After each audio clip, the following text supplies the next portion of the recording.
Apreciados hermanos, una alegría saludarles. Estamos en una semana especial, la verdadera riqueza, que queremos que nosotros al estudiar este libro podamos entender, comprender dónde debe estar nuestra mirada, dónde debe estar nuestro corazón. Y en esta oportunidad vamos a repasar un capítulo muy interesante, el capítulo número 8, los negocios y la religión. El mismo título ya nos está poniendo en un panorama totalmente económico, pero hoy queremos hablar de los principios espirituales que este capítulo nos enseña. Está con nosotros un invitado especial. Ustedes lo conocen, el pastor Heisen Cordero. Él es evangelista y director de escuela sabática para el sur del Perú en nuestra Unión Peruana del Sur. Pastor Heisen, bienvenido. ¿Cómo está usted? Pastor Edison, feliz de estar en esta jornada de estudio de este estudio maravilloso de la verdadera riqueza, que son citas extraordinarias del Espíritu y Profecía. Así que estamos bendecidos, Pastor. Gracias por la invitación. Muy bien. Y el capítulo nos habla de los principios de los obreros dedicados en la iglesia. Pero antes de hablar de eso, Pastor, yo quisiera solamente hacer introducción, porque los levitas en el Éxodo, cuando uno mira la historia de cómo sacó el pueblo, Dios lo sacó al pueblo de Egipto, camino a Canaán, en esos 40 años, Dios eligió y le dio la tarea principal, las responsabilidades a los levitas para atender tres cosas principales del pueblo. Primero, atendían la parte espiritual, ¿no? Los levitas tienen una función de consagrar al pueblo, ayudar en la santificación. La segunda tarea de los levitas era la educación. Ahí están en la escuela de los profetas, en las sinagogas más adelante, pero la tarea fundamental también era educar. Y la tercera era prevenir sobre los asuntos en la salud, prevenir de las enfermedades, el cuidado de la salud. Entonces, pastor, yo quiero imaginarme, pensar, y la Biblia lo corrobora, que la tarea de los levitas era 100% dedicación al pueblo, ¿no es cierto? Ahora, ¿cómo se sostenían los levitas, pastor? Bueno, los levitas eran sostenidos a través de los diezmos y también a través de las ofrendas, ¿no? Que todo adorador israelita llevaba gustosamente al templo, y de allí se hacía una distribución especial también, y con el objetivo de que el levita no trabajase en ningún otro trabajo, que se dedicase exclusivamente a la obra sacerdotal. Entonces, allí hay un principio bien especial para todos nosotros, ¿no? Que los pastores justamente se dedican a tiempo completo en esta obra sagrada de ministrar al pueblo. Eso quiere decir que los levitas y los sacerdotes en el pueblo no tenían ninguna otra tarea sino la de dedicarse 100% a las cosas que Dios le había encomendado de atención al pueblo. Efectivamente, ese era su trabajo. Todos los demás podían trabajar en otra cosa, podrían aspirar a trabajos donde ganen mucho dinero, podrían ser ricos, pero el levita, ya Dios lo había decidido así, el levita tenía que vivir de acuerdo a lo estipulado en cuanto a la remuneración, ¿no? De acuerdo a las entradas de diezmos y ofrendas, y todo era parejo, ¿no? Es interesante eso, que ningún levita ganaba más que otro, todos ganaban de la misma base, porque justamente es un principio que también hasta hoy la iglesia rige, ¿no? Sí, solo para comentar, pastor, que por decir, la experiencia del rey Ezequías puso a un grupo de levitas para recepcionar los diezmos y las ofrendas, y a otro grupo para repartir. Entonces, el tema de transparencia y el tema de equidad está marcado como principios de la buena administración de las finanzas. Así es, solo que todo privilegio es un privilegio, ¿verdad? Un privilegio que los levitas en el Antiguo Testamento tuvieran una forma de vida que Dios ideó o que diseñó, pero ese era un privilegio, porque no todos podían ser levitas. No era que un día alguien amanecía, yo quiero ser levita, entonces me voy a la tribu de los levitas, sino que era un privilegio, pero todo privilegio demanda una gran responsabilidad. Como ya mencionó usted, el levita tenía entre varias funciones el educar a la iglesia, el guiar espiritualmente y también pues en dar prevención de salud, ¿no?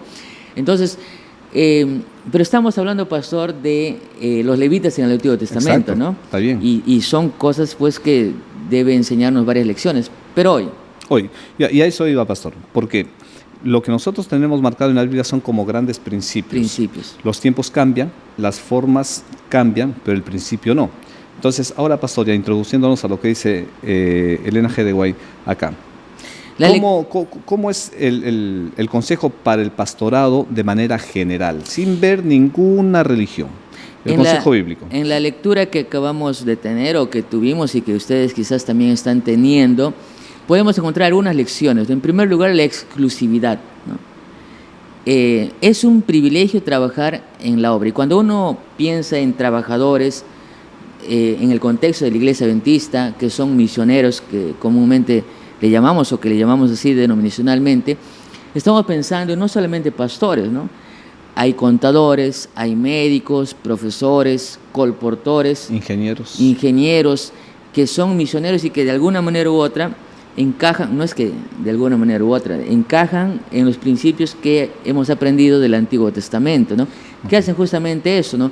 Enseñan la ley educativa, velan por la vida espiritual, quizás podemos ver a los colportores, a los pastores, pero también vemos las otras áreas, ¿no? De prevención, en otras ramos, la salud.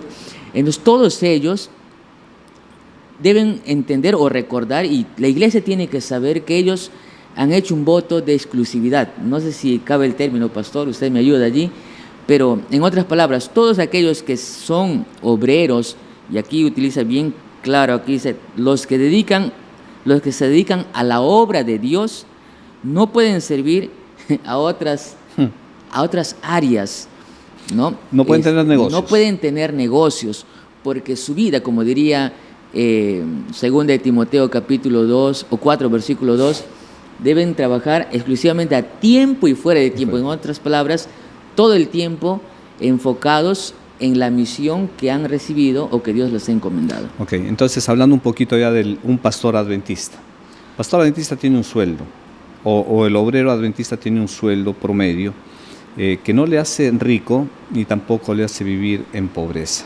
De tal manera que el pastor o el obrero pueda atender el área que le corresponde, en este caso a los pastores, el pastorado sin ningún problema. ¿Es así, pastor? Claro, alguien dijo, ¿no, pastor Heisen? Y ¿cómo dicen que los ancianos también son pastores locales? ¿No? Y un maestro de escuela sabática nos dicen que también es un pastor de su unidad de acción. ¿Cuál es la diferencia entonces entre un pastor de la asociación y a otro que es anciano? Entonces la palabra es sencilla, no es uno que es voluntario y otro que se dedicó a tiempo completo y exclusivo para la iglesia. Esa sería una de las diferencias. Sin embargo, pastor, yo mencioné inicialmente que todo privilegio tiene una responsabilidad. Sí, tiene la responsabilidad del obrero de ser exclusivamente, trabajar para la obra de Dios. Eso es una responsabilidad. Pero también hay otro que acá en la lectura me dejó impactado. Yo soy pastor, como pastores, como obreros en la causa de Dios debemos recordar. 2 detalles primero, pastor. Primero, la vida consecuente. Segundo, la familia. Y tercero, nuestra relación con los bienes o riquezas. ¿Qué podríamos hablar, por ejemplo, la vida consecuente? Así como nosotros recibimos un privilegio de Dios para dedicarnos a la obra sagrada, estamos hablando de pastores, de gente que trabaja para el ministerio, nuestra vida debería ser consecuentemente a ello, ¿no? Es decir, a los principios. A los principios, claro. ¿no? No podemos entender un misionero, un obrero de Dios, ya dijimos, en cualquiera de las áreas, que viva una vida que no esté de acuerdo a los principios bíblicos. Entonces, por allí puede alguno decir, no es que yo soy contador, no es que yo soy médico, y solamente se le exige una vida consecuente al pastor, y no es así. Por el hecho de trabajar en la obra de Dios, todos debemos ser, valga la redundancia, buenos hijos de Dios. Okay. En segundo lugar, pastor, la familia. A veces pensamos que el obrero solamente es el llamado, el invitado, el obrero. El invitado. Y la esposa, y los hijos. Y cuando nosotros notamos acá la experiencia de Elí, por ejemplo, de Samuel, sus hijos, tristemente la mayoría de obreros, no sé si, al menos 2 casos, Elí y Samuel, no tuvieron hijos tan ejemplares, pero el llamado justamente es allí. Por ejemplo, la página 47 dice: la negligencia religiosa en el hogar, el descuidar la educación de los hijos, es algo que desagrada mucho a Dios. ¿Qué ejemplo le estamos dando a nuestros hijos? ¿Estamos nosotros haciendo nuestro culto familiar, el culto personal? Entonces, todo privilegio demanda una responsabilidad. Una responsabilidad con la iglesia, sí, pero una responsabilidad también con nuestra familia. De allí, pastor, que siempre escuchamos decir que el primer distrito, la primera iglesia debe ser la familia. Y finalmente, pastor, la tercera, es importante recordar, tiene que ver con nuestra relación con lo material. Y aquí, pastor, dice: Satanás, página 49, dice: Satanás hace cuanto puede para apartar de Dios a la gente, y tiene éxito cuando la vida religiosa está ahogada en actividades comerciales, cuando puede absorber de tal manera la mente con los negocios que se toma tiempo para leer la Biblia, para orar en secreto, para mantener ardiente sobre el altar mañana y noche la ofrenda de alabanza y agradecimiento. ¿Cuán pocos se dan cuenta de las trampas del gran engañador? ¿Cuántos ignoran sus designios? Satanás está como león rugiente buscando a quien devorar, diría Pedro. Uh-huh. Y también ataca y tienta a los pastores. Okay. Y pastor, nosotros sabemos que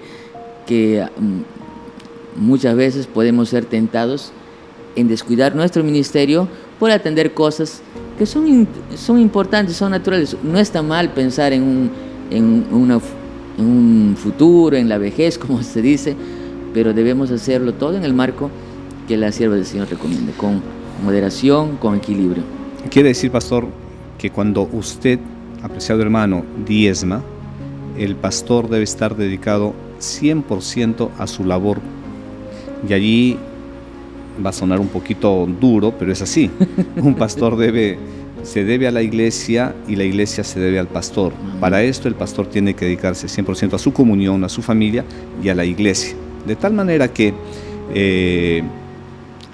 nosotros podríamos ir, no adular a la iglesia es de repente ver a un obrero teniendo negocios, estar preocupado en cosas terrenales. El pastor debe ser un ejemplo de la preocupación espiritual. Usted dijo, ¿no?, que el sueldo del pastor no es para que sea rico ni también para que sea pobre. O sea, es un sueldo, creo que todos, y me gusta, ¿no, pastor? Yo felicito a la iniciativa del área de mayordomía de la iglesia, porque es transparente, ¿no? Tranquilamente uno podría evitar estos consejos para los pastores, y no, está en una lectura abierta para que la iglesia también sepa que el pastor tiene un privilegio grande, ¿sí?, pero también tiene una responsabilidad. Y como iglesia nosotros, como usted mencionaba, debemos saber que el pastor debe dedicarse exclusivamente allí a la obra. Eso fue un llamado especial, eso fue un voto que el pastor tuvo, y qué lindo, ¿no?, que la iglesia permite tener esos consejos para la iglesia y también para nosotros. Así es. Apreciados hermanos, como decía el pastor Heisen, se pudo haber evitado este capítulo, pero qué bueno que se puede explicar, se puede hablar, dialogar, para que la iglesia sepa que el pastor adventista continúa con el consejo bíblico. Amén. De tener pastores 100% dedicados a tiempo completo a la iglesia. Pastor, muchas gracias, que el Señor le bendiga. Sabemos que usted tiene una labor importante, y mientras él predica, nosotros estamos orando, y que el Señor pueda acompañar siempre su labor. Dios lo bendiga, hermanos. Estamos juntos y conectados. Bendiciones.